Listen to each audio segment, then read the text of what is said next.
A Snapshot of Forever, also known as A Snapshot of Love, was released in 2022. It's directed by David I. Strasser, written by Jessica L. Randall, and we have a cast including Natalie Dreyfuss as Jessie and Anthony Konechny as Shane. And I was looking forward to this. The premise sounded great. I'm a big fan of Reel One Entertainment films. So to begin with, it seemed like it was ticking all of the right boxes.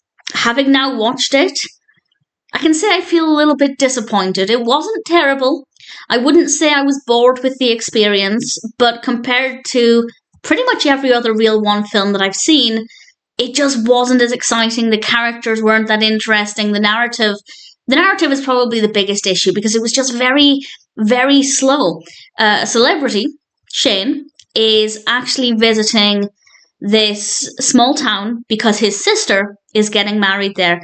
And it just so happens that the sister is getting married at this vineyard. And Jessie's parents happen to own the vineyard. So that's how she meets Shane. She's also a photographer and is providing her services as such for the wedding. So the characters are well connected. It's not one of those random occasions where characters meet and then start to bond even though they have nothing to do with each other's lives. There are genuine, valid reasons for the characters to be spending time together, and I thought that worked really well. It felt very believable. I really thoroughly enjoyed that part of it. But once the narrative got going, I kind of stopped liking it. And it also felt, and this isn't necessarily a complaint about the film, and I'll expand on that, but there were times when it felt uncomfortable because Shane is a famous actor, and there are times when people are not leaving him alone. In fact, his first meeting with Jessie, he thinks that she's a fan trying to photograph him, and he had a very standoffish response, which I'm not saying is a bad thing. He's clearly fed up of people doing this all the time, but this happens quite frequently, not with him and Jessie, but with other characters, and it felt uncomfortable on his behalf, and it felt realistic and believable, and I think in a way that's a good thing because it's saying, don't treat famous people like this. Don't invade their privacy. Don't hound them and walk up to them and photograph them to send I don't want to say too much, but to give the photographs to the press. The fact that it feels uncomfortable is a good thing because it shows that that's not a great thing to do. But it also meant that it just wasn't that comfortable to watch. But I can overlook that. It's not a big deal. But the actual specifics of the narrative are just really boring.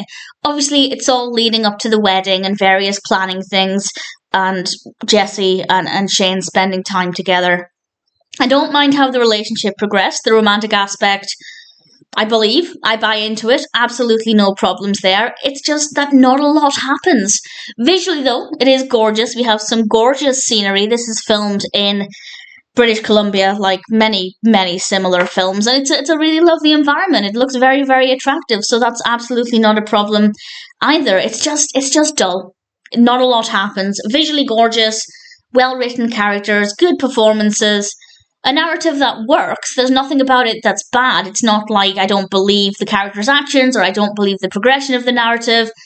It's just not a lot happens. There's not a lot, in my opinion, to get excited about or to become emotionally invested in. So I didn't hate it, but compared to other Reel One films, I thought A Snapshot Forever was a bit weak. Do I recommend it? Yes, if you're generally a fan of this kind of film. If it's ordinarily something you can take or leave, you're not that bothered, then I'd say you wouldn't be missing much if you didn't watch it. But if it appeals, check it out. I didn't hate it, but I'd hoped I'd like it a little bit more than I did.